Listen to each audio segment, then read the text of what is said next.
नाव नितेश केदार मोरे आहे. मी इयत्ता 3री ब मध्ये शिकतो. आज 19 फेब्रुवारी आपण छत्रपती शिवाजी महाराज यांची जयंती साजरी करत आहोत. छत्रपती शिवाजी महाराज हे एक आदर्श राजा होते. त्यांचा जन्म 19 फेब्रुवारी 1630 रोजी शिवनेरी किल्ल्यावर झाला. त्यांच्या वडिलांचे नाव शहाजीराजे भोसले होते व आईचे नाव जिजाबाई होते. त्यांनी मराठा साम्राज्याची स्थापना केली. छत्रपती शिवाजी महाराजांनी जीवावर जीव देणारे मावळे तयार केले. त्यांनी रयतेसाठी अनेक कल्याणकारी योजना आखल्या.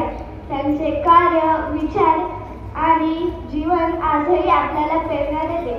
सर्वांना शिवजयंतीच्या हार्दिक शुभेच्छा. जय भवानी, जय शिवाजी.